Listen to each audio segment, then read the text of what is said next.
মদ্যপান, ধূমপান ও মাদক সেবন স্বাস্থ্যের পক্ষে ক্ষতিকর। এতে ক্যান্সার হতে পারে। গায়ের সব গল্প মিথ্যে নয় নির্মল। কিছু গল্প মানুষ বানায়, আর কিছু গল্প মানুষকেও বানিয়ে দেয়।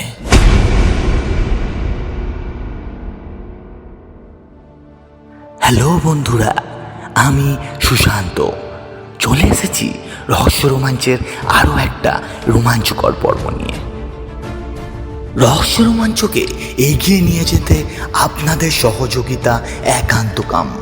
তাই আমরা আশা করছি আপনারা রহস্য রোমাঞ্চের পাশে থাকবেন। আজকের গল্প অঘোরনাথের ডায়েরি, যে নাম উচ্চারণ করা যায় না। গল্প পাঠে এবং গল্প পরিচালনায় আমি সুশান্ত। শুরু হচ্ছে যে নাম উচ্চারণ করা যায় না।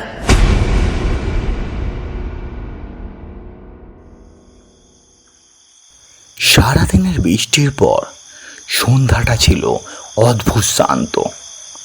পশ্চিম আকাশে মেঘ সরে গিয়ে আধখানা চাঁদ উঠেছে, কিন্তু সেই চাঁদের আলো যেন উঠোন অবধি পৌঁছাতে সাহস পাচ্ছিল না।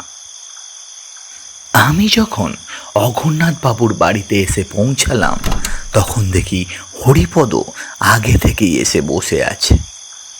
বারান্দার এক কোণে কেরোসিনের লণ্ঠনটা ধপধপ করে জ্বলছে। সেই কেরোসিনের আলোয় অঘোরনাথ বাবুর মুখটা যেন আরো গম্ভীর ও চিন্তামগ্ন লাগছিল। আর তার সাথে আমি এটাও লক্ষ্য করলাম, অঘোরনাথ বাবুর কপালে গভীর ভাঁজ পড়ছে।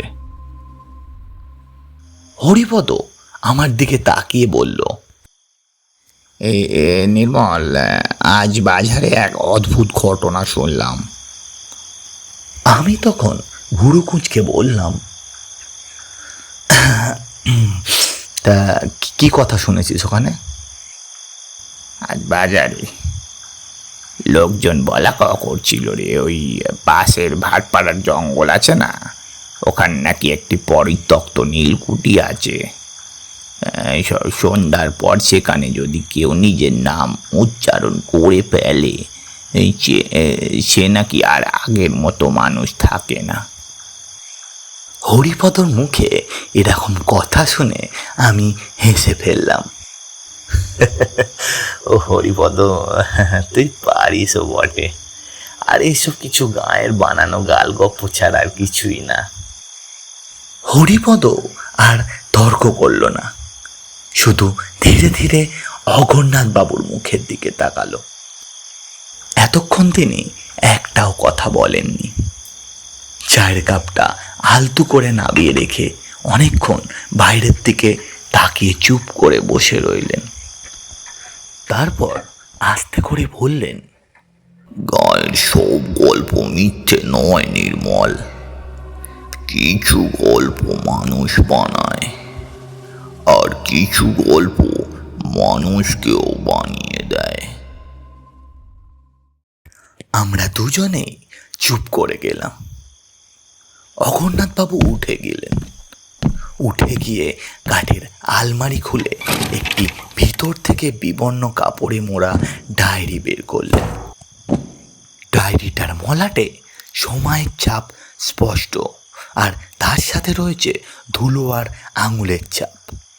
তিনি সেটার উপর আলতু করে হাত বুলিয়ে বললেন,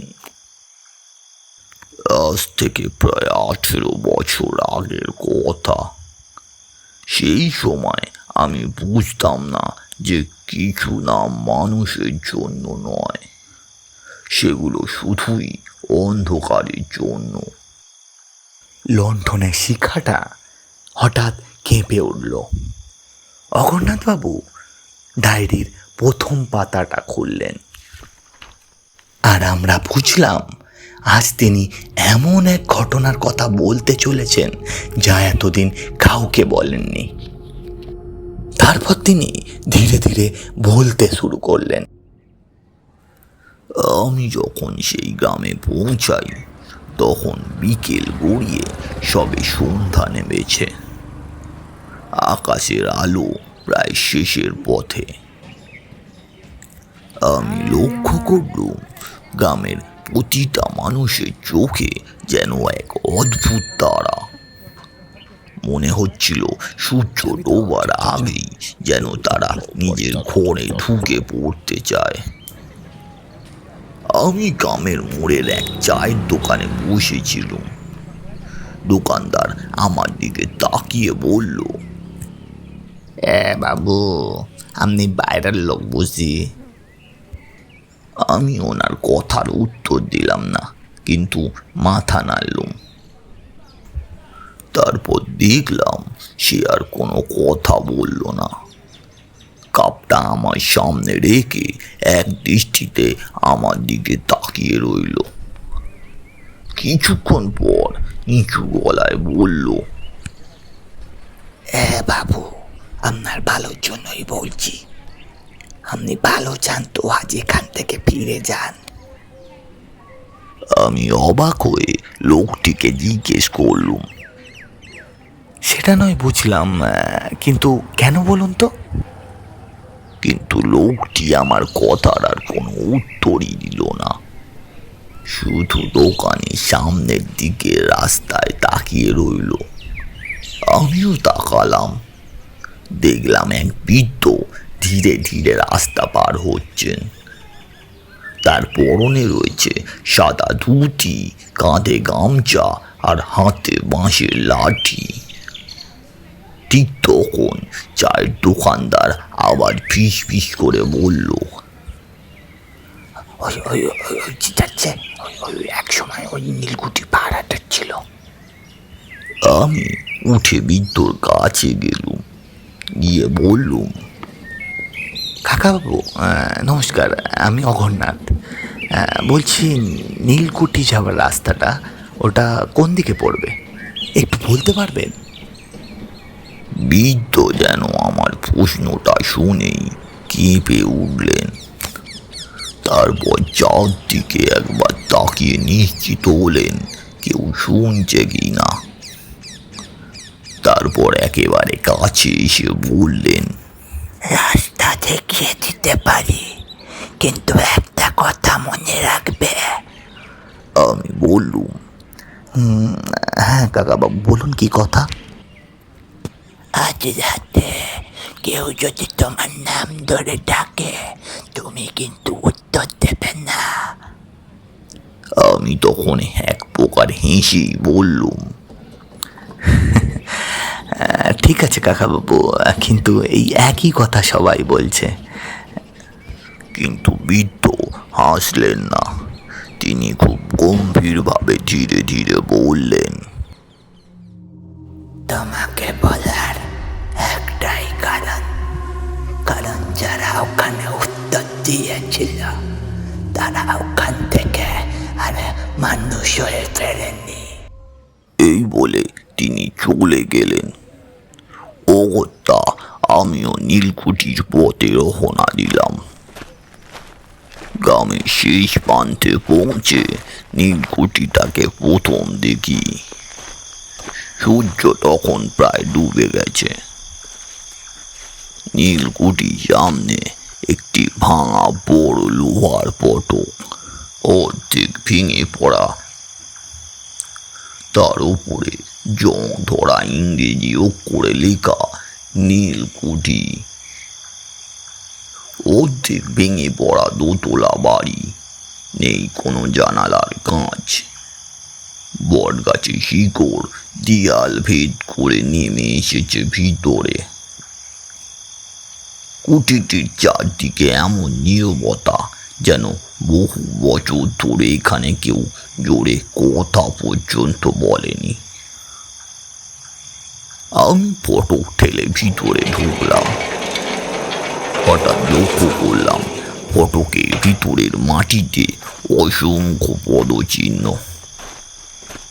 আর সব থেকে আশ্চর্যের বিষয় কি জানো তো, বাড়ির ভিতরের দিকেই গেছে সব কটা পদচিহ্ন। একটাও বাড়ির বাইরে ফিরে আসেনি। আমার বুকের ভেতরটা হঠাৎ ঠান্ডা হয়ে গেল। নিজেকে বোঝালাম হয়তো বৃষ্টির পুরনো দাগ মুছে গেছে, হয়তো এটাই স্বাভাবিক। কিন্তু কিছু দূর এগিয়ে যাবার পর একটা জিনিস দেখে নিজেকে আর বুঝিয়ে রাখতে পারলাম না। বাড়ি সদর দরজায় কালো কালি দিয়ে বড় বড় করে লেখা, যে নিজের নাম ভুলে যেতে চায় সেই কেবল ভিতরে এসো। আমি লেখাটা থেকে চোখ সরাতে পারছিলাম না। ঠিক তখনই বাড়ির ভিতর থেকে খুব আস্তে কাঠের মেঝেতে কারোর হাঁটার শব্দ ভেসে এলো। আমি নিশ্চিত ছিলাম বাড়িটা পরিত্যক্ত, তবু ভিতরে কেউ হাঁটছিল। আমি লণ্ঠনটা নিয়ে শক্ত হাতে ধরে ধীরে ধীরে দরজার দিকে এগিয়ে গেলাম। দরজাটা অল্প ফাঁক ছিল। আমি হাত বাড়িয়ে ঠেলতেই ভিতর থেকে বরফ ঠান্ডা একটা বাতাস বেরিয়ে এলো, আর সেই বাতাসের সঙ্গে ভেসে এলো এক কর্কশ বয়স্ক পুরুষের গলা। অনেক দেরি করে ফেলেছ অঘোর। আমি মুহূর্তের মধ্যেই থেমে গেলাম। এই গলাটা আমি আগে কখনো শুনিনি, কিন্তু অদ্ভুতভাবে মনে হচ্ছিল লোকটি যেন বহু বছর ধরে আমার জন্যই অপেক্ষা করে আছে। আমি দরজার সামনে স্থির হয়ে দাঁড়িয়ে রইলাম। গলার শব্দটা ঠিক কোন দিক থেকে এলো বুঝতে পারলুম না। নীলকুঠির ভেতরে এমন নীরবতা যেন বহু বছর ধরে এখানে কোনো মানুষের শ্বাস প্রশ্বাস পর্যন্ত পড়েনি। লণ্ঠনটা একটু উঁচু করে ধরতেই দেখতে পেলাম মেঝেতে ধুলোর আস্তরণ এতটাই পুরু যে সেখানে পা ফেললেই ছাপ পড়ে যাচ্ছে। আমি দেখলুম প্রথম ঘরটা পুরোই ফাঁকা। চারদিকে ভাঙা কাঠের আলমারি, ছেঁড়া নীল রঙের পর্দা আর মাকড়সার জাল ভর্তি। তবু আমি একটা জিনিস দেখে থমকে গেলুম। দেখলুম ঘরের মাঝখানে ধুলোর উপর স্পষ্ট দুজোড়া পায়ের ছাপ। এক জোড়া ভিতরের দিকে গেছে আর এক জোড়া ঠিক আমার সামনে এসে শেষ হয়েছে, যেন লোকটা আমার সামনেই দাঁড়িয়েছিল। কিন্তু কোথায় কে? সামনে কেউ নেই। আমি হাঁটু গেড়ে বসে ছাপগুলো ভালো করে দেখলাম। ছাপগুলো একেবারেই নতুন। ধুলোর ওপর এমন দাগ সাধারণত কয়েক মিনিটের বেশি থাকে না। তাহলে তাহলে আমার আগে এই বাড়িতে কে ঢুকেছিল? এই কথাটাই আমি ভাবছিলাম। ঠিক হঠাৎ মাথার উপর থেকে একটা শুকনো শব্দ ভেসে এলো। আমি লণ্ঠনটা তুলে উপর দিকে তাকালাম।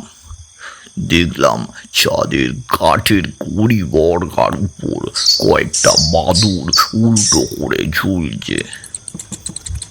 নিজেকে বোঝালাম হয়তো ওটাই শব্দ করছে, কিন্তু পরের মুহূর্তে আবার শব্দটা এলো। এবার বুঝলুম শব্দটা ছাদ থেকে নয়, দেওয়ালের উপাস থেকে আসছে। আমি ধীরে ধীরে দেওয়ালের কাছে এগোলাম।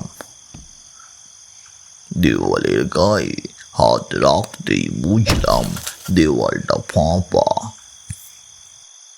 পুরো পুরনো দিনের জমিদার বাড়িতেও যে গোপন কুঠুরি থাকতো সে কথা আমার জানা ছিল, কিন্তু এই নীলকুঠিতেও যে এমন কিছু থাকবে সেটা আমি ভাবিনি।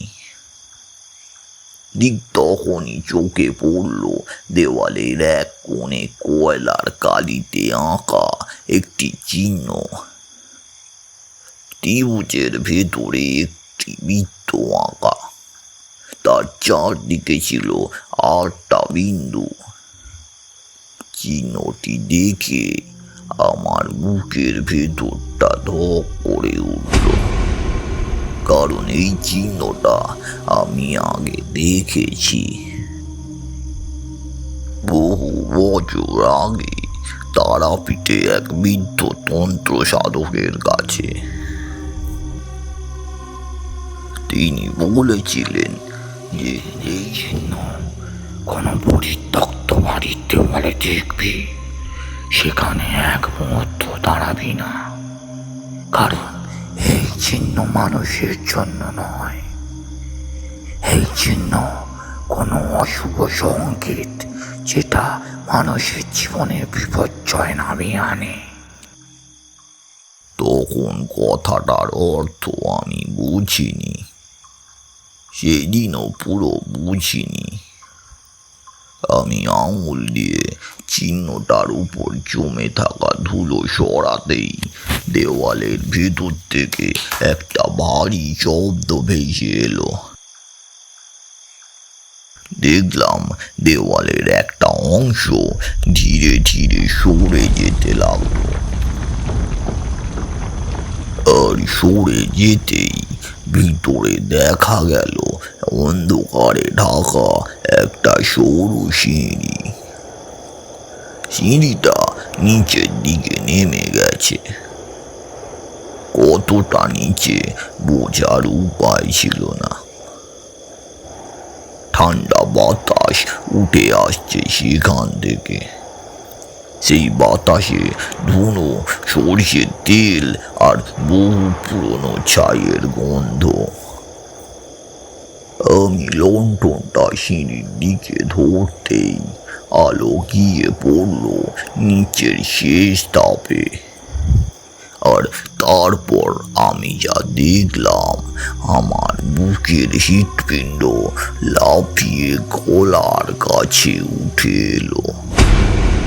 আমি দেখলাম কেউ একজন বসে আছে সেই শেষ ধাপে, স্থির। সে একটু নড়ছে না, তার মাথা নিচের দিকে নিচু। আমি নিজেকে সামনে নিলাম, কারণ দূর থেকে দেখে মনে হচ্ছিল হয়তো কোনো সাধু ধ্যান করছে। আমি তাই সাহস করে ডেকে উঠলাম, কে আছেন ওখানে? শুনতে পাচ্ছেন আমার কথা? উত্তর দিন। কিন্তু ওদিক থেকে কোনো উত্তর এলো না। তাই আমি আরো এক ধাপ এগোতেই লোকটি ধীরে ধীরে মাথা তুলল। কিন্তু এরপর আমি যা দেখলাম, আমার শরীরে সমস্ত রক্তবিন্দু যেন জমে হিম হয়ে গেল। আমি দেখলাম লোকটির সেই মুখে কোনো চোখ নেই, না আছে কোনো নাক, আর না আছে কোনো মুখ। শুধু মসৃণ আর ফ্যাকাশে চামড়ার মতো একটা সুন্দর অবয়ব। আমি আমার জীবনে অনেক ভয়ঙ্কর দৃশ্য দেখেছি, কিন্তু সেই মুহূর্তে আমার হাত থেকে লণ্ঠনটা প্রায় পড়েই যাচ্ছিল। ঠিক তখনই আমার পিছন থেকে এক বৃদ্ধর গলা ভেসে এলো, আর দিকে তাকিয়ে দেখো না ওর, ও তোমাকে দেখছে না, ওর তোমার নাম খুঁজছে। আমি গলাটা শোনা মাত্রই চমকে উঠে পিছনে ফিরলাম। দেখলাম সিঁড়ির মুখে একজন বৃদ্ধ দাঁড়িয়ে আছেন। তার মাথা ভর্তি সাদা চুল, বুক পর্যন্ত নেমে আসা দাড়ি, পরনে রয়েছে মলিন গেরুয়া কাপড়। তার হাতে রয়েছে একটি পিতলের প্রদীপ। প্রদীপের শিখা একটু কাঁপছে না, অথচ চারদিকে বাতাস যেন ঝড়ের মতো বইছে। আমি বললুম, আমি কি আপনার পরিচয় জানতে পারি? কিন্তু বৃদ্ধ আমার কথাটা শুনেও আমাকে কোনো উত্তর দিলেন না।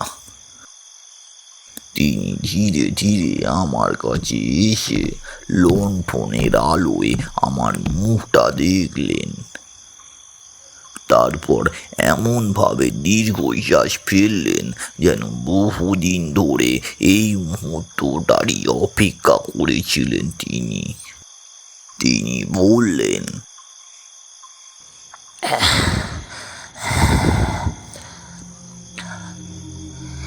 আমি কে সেটা জানার দরকার নেই,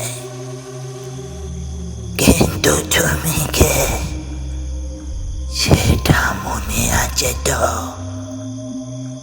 প্রশ্নটা শুনে আমি অবাক হয়ে গেলাম। আমি বললাম,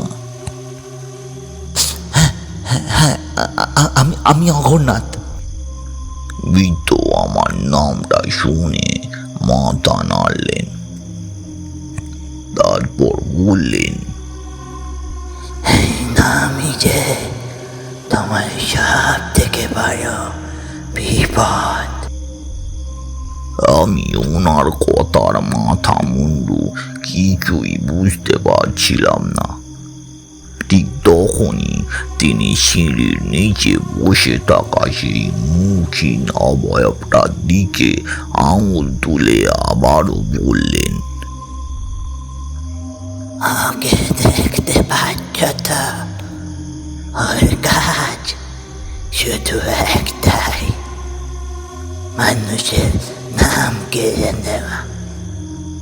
কারণ নাম হারালে মানুষ নিজের অতীত ভুলে যায়, নিজের ঘর ভুলে যায়, এমনকি নিজের মুখটাও সে মনে রাখতে পারে না। আমি তখন তাকিয়ে দেখলাম অবয়বটা যেন এখনো এক দৃষ্টি আমার দিকেই তাকিয়ে বসে আছে। সেখান থেকে এক চুলও নড়ছে না, কিন্তু তবুও মনে হচ্ছিল সে যেন নিঃশব্দে আমার চারপাশে ঘুরছে। ঠিক তখনই বৃদ্ধ আমার হাতে একটা রুদ্রাক্ষ তুলে দিল। এটা মুঠো করে ধরে রাখো, আর শোনো, যাই হয়ে যাক না কেন, তুমি তোমার নাম নিজের মুখে বলেও আনবে না। আমি তখন জিজ্ঞেস করলুম, কিন্তু কেন? বৃদ্ধ উত্তর দিলেন, কারণ এই বাড়িতে দেয়াল নেই, কান নেই, কিন্তু নাম শোনার ক্ষমতা আছে। তাই একবারে যদি এই বাড়ি তোমার নাম জেনে যায়, তুমি আর এই বাড়ি থেকে নিজের নাম নিয়ে বাইরে বেরোতে পারবে না। বৃদ্ধর এই কথাটা শোনার পরই আমি বুঝতে পারলুম আমার সিদ্ধারা দিয়ে যেন একটা ঠান্ডা স্রোত নেমে গেল। আর ঠিক তখনই নীলকুঠির উপরে কোথাও একটা ভারী ঘণ্টা বেজে উঠল। তখনই আমি লক্ষ্য করলুম বৃদ্ধ যেন হঠাৎ খুব ভয় পেয়ে গেলেন। আর ঠিক তখনই আমাকে ফিস ফিস করে বলতে লাগলেন, চলো চলো চলো চলো, জেগে উঠেছে, সময় হয়ে গেছে। আরে কাকা বাবু, সেটা কে তো বলুন। কিন্তু সেই একইভাবে বৃদ্ধ কোনো উত্তর দিলেন না, শুধু প্রদীপটা আমার হাতে দিয়ে বললেন,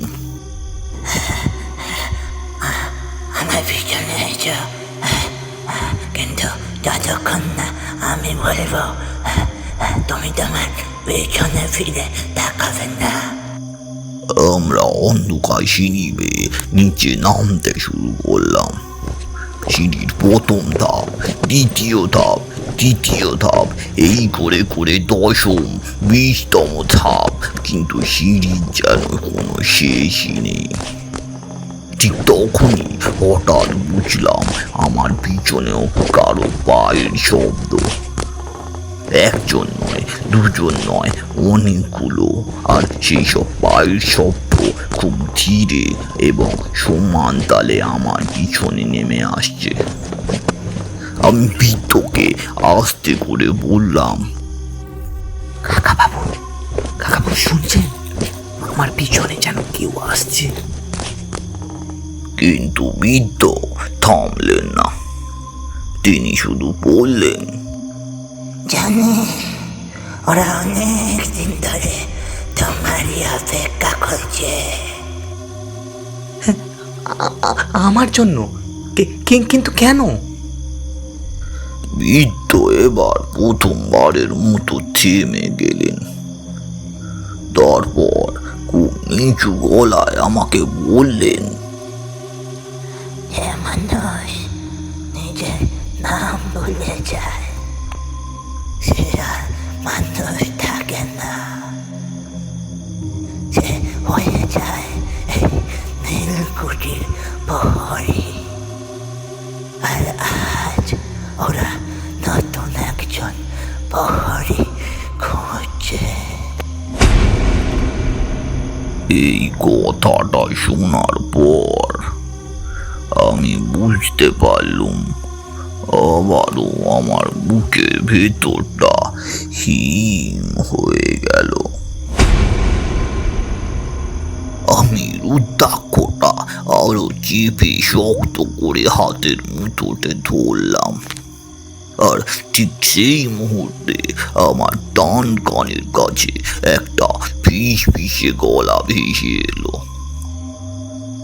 আর সব থেকে আশ্চর্যের বিষয় এই যে সেই গলাটা একেবারে আমার নিজের গলার মতো।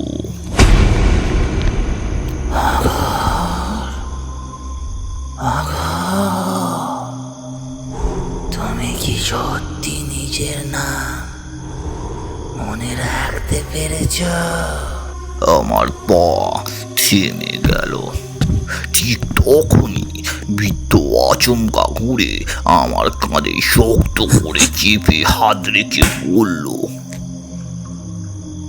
থামবে না ঘর, একদম থামবে না। চলে এসো ঘর, আমার পিছনে চলে এসো। আমি কিছুই বললাম না, কিন্তু বুকের ভিতরটা তখন এক অদ্ভুত অস্থিরতা। কারণ মানুষ নিজের গলার মতো ভয়ঙ্কর শব্দ পৃথিবীতে আর দ্বিতীয়ত নেই। আমি হাঁটতে শুরু করলাম। সিঁড়ি শেষ ধাপটা পার হতেই সামনে খুলে গেল এক বিশাল ভূগর্ভস্থ কক্ষ। কক্ষের মাঝখানে পাথরের তৈরি একটি গোল বেদি। সেই গোল বেদির চারদিকে সারি সারি প্রদীপ, কিন্তু আশ্চর্যের বিষয় এই যে কোনো প্রদীপেই আগুন নেই। কিন্তু তার সত্ত্বেও ঘরটা যেন এক অদ্ভুত ফ্যাকাশে আলোয় ভরে আছে।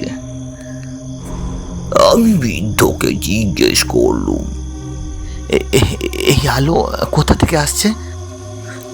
বৃদ্ধ অনেকক্ষণ চুপ করে রইলেন, তারপর বললেন, যা ভালো, আগুন থেকে জন্মায় নাগর, কিছু আলো জন্মায় স্মৃতি থেকে, আর কিছু আলো জন্মায় অভিশাপ থেকে। কথাটা শেষ হতে না হতেই আমার চোখ বলল সেই বেদিটার দিকে। সেখানে একটা মোটা চামড়ার বাঁধানো পুঁথি রাখা আছে। ওটা খুললো না গো, খুললো না। কিন্তু কেন কাকাবাবু? এটা কি খুললে আমাদের উপর কোনো বিপদ আসতে পারে? তখন তিনি উত্তর দিলেন, কারণ ওর ভিতরে কোনো মানুষের গল্প লেখা নেই। ওতে লেখা আছে মানুষের হারিয়ে যাওয়া নাম। আমার বুকের ভেতরটা কেঁপে উঠল। আমি ধীরে ধীরে পুঁথিটার কাছে এগোলাম, আর ঠিক তখনই নিজে থেকেই পুঁথির প্রথম পাতাটা খুলে গেল। আশেপাশে কোনো বাতাস ছিল না, কেউ ছুঁয়েও দেখেনি পুঁথিটাকে।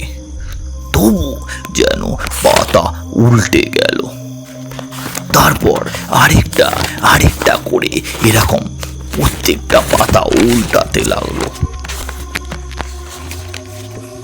যেন অদৃশ্য কেউ দ্রুত খুঁজছে কিছু সেখানে।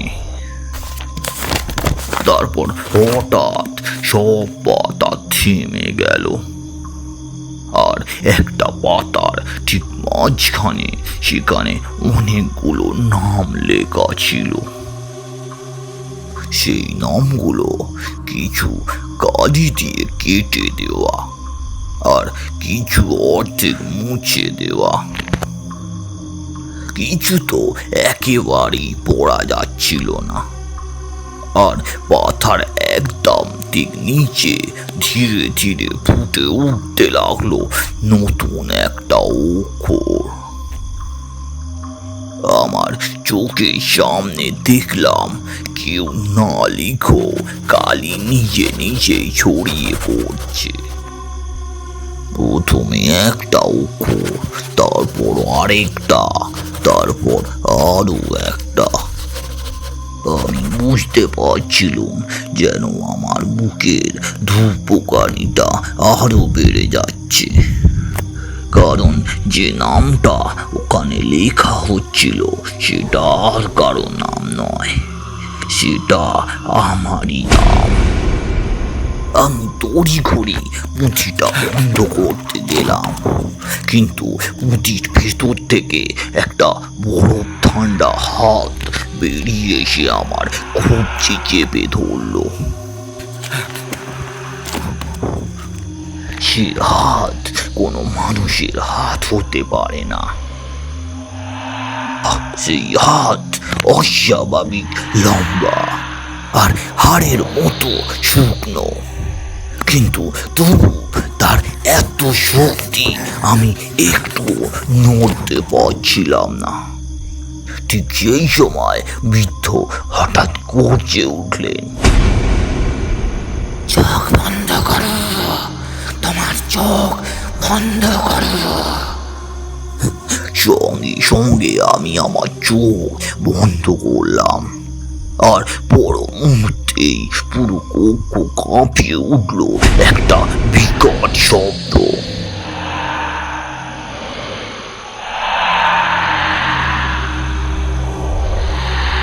মনে হচ্ছিল যেন শত শত মানুষ একসাথে নিঃশব্দে কেঁদে উঠেছে। তারা কাঁদছে, কিন্তু কারো মুখে মুখ নেই। তারা চিৎকার করে কেঁদে চলেছে, কিন্তু মুখে জিভ নেই। তারপর একটা মাত্র বাক্য চারদিক থেকে ভেসে এলো আমার কানে। রক্ষা করতে পারে না সে, আর যাই হোক নিজের ভাগ্য রক্ষা করতে পারবে না। মুহূর্তের মধ্যেই চোখটা খুলে ফেললাম, কিন্তু চোখ খুলে দেখি বৃদ্ধ নেই। না আছে কোনো পুঁথি, আর না আছে আমার আশেপাশে কোনো প্রদীপ। আমি একাই দাঁড়িয়ে আছি, আর আমার সামনের দেওয়ালে একটা নতুন ছায়া মূর্তি ফুটে উঠেছে। চেহারাটা ছিল আমারই, কিন্তু আশ্চর্যের বিষয় এই যে আমি তো স্থির হয়েই দাঁড়িয়েছিলাম, কিন্তু আমার ছায়া ধীরে ধীরে আমার দিকে এগিয়ে আসছিল। এক পা, দু পা, 3 পা, এই করতে করতে আমার ঠিক সামনে এসে দাঁড়িয়ে গেল। ঠিক তারপর চারদিকে ছড়িয়ে থাকা সেই অদৃশ্য কান্নার শব্দ এক মুহূর্তের জন্য যেন স্তব্ধ হয়ে গেল। এমন নীরবতা নেমে এলো যেন পৃথিবীতে আর কোনো প্রাণী বেঁচে নেই। আর ঠিক তখনই আমার কানের কাছে খুব ধীরে ধীরে একটা কণ্ঠস্বর ভেসে এলো। মানুষকে চেনে না, অঘো, মানুষই যে নামকে বাঁচিয়ে রাখে।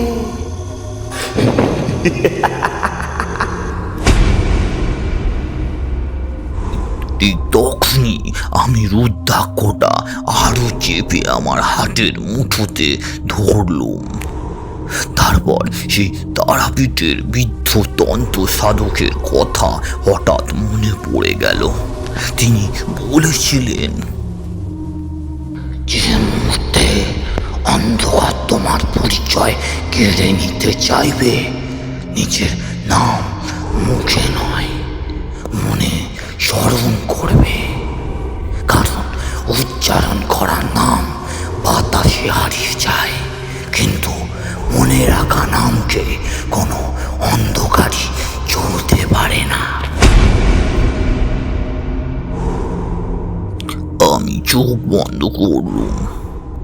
কোনো মন্ত্র পড়লুম না, আর কোনো অলৌকিক শক্তিরও আশ্রয় নিলাম না। শুধু নিজের অস্বস্তিকে মনে মনে আঁকড়ে ধরে রইলাম।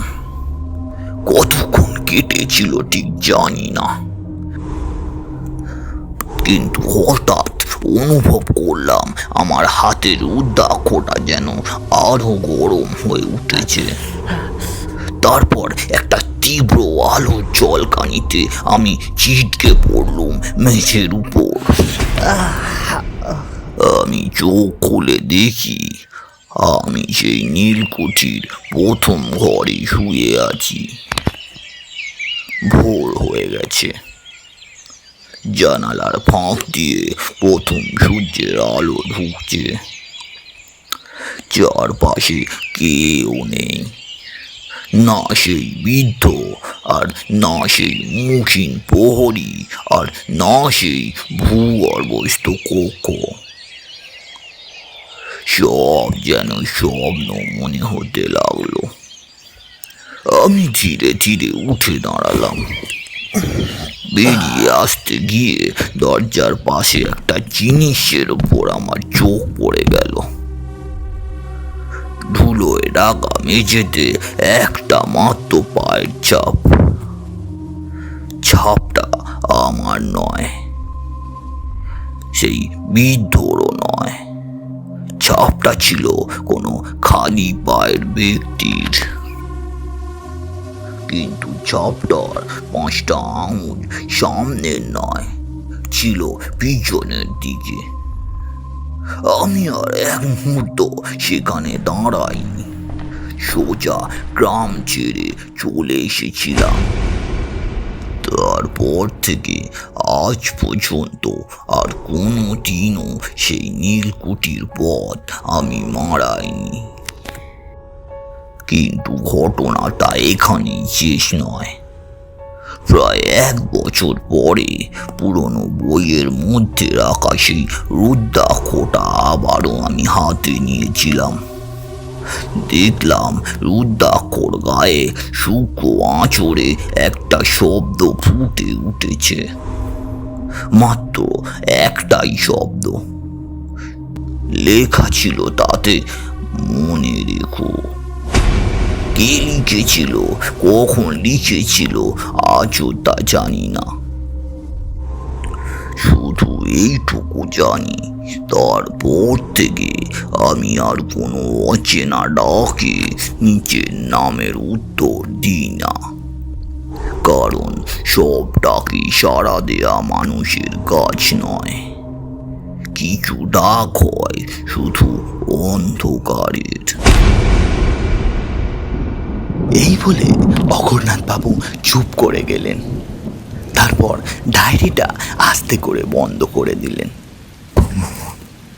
ঘরের ভেতরে এক অদ্ভুত নীরবতা, যেন বৃষ্টির শব্দ থেমে গেছে।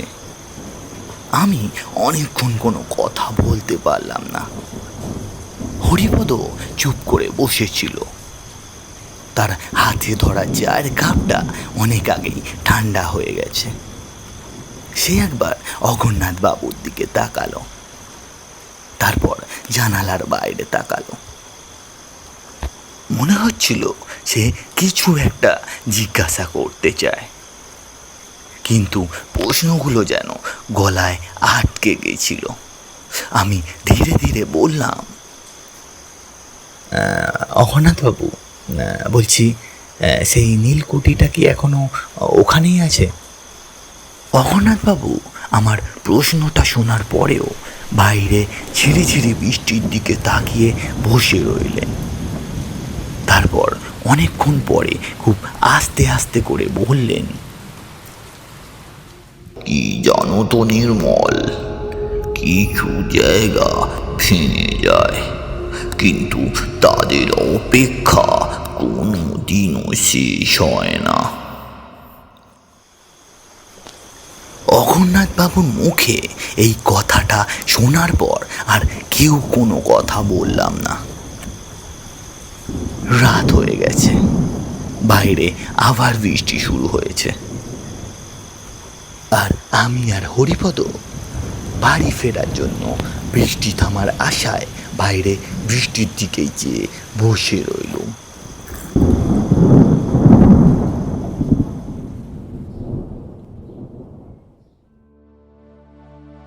আপনারা শুনছিলেন অঘোরনাথের ডায়েরির যে নাম উচ্চারণ করা যায় না।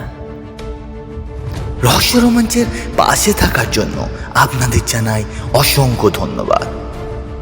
যদি রহস্য রোমাঞ্চকে এখনো সাবস্ক্রাইব না করে থাকেন তো চ্যানেলটা সাবস্ক্রাইব করে দিন এবং পাশে থাকা বেল আইকনটা অন করে দিন, যাতে রহস্য রোমাঞ্চের নিবেদনগুলি আপনার কাছে সবার আগে পৌঁছে যেতে পারে। আজকের মতো বিদায় নিচ্ছি। আগামী সপ্তাহে ঠিক এই সময় আবারও ফিরে আসব রহস্য রোমাঞ্চের একটি রোমাঞ্চকর পর্ব নিয়ে। ততক্ষণ ভালো থাকবেন, সুস্থ থাকবেন এবং অবশ্যই রহস্য রোমাঞ্চের পাশে থাকবেন।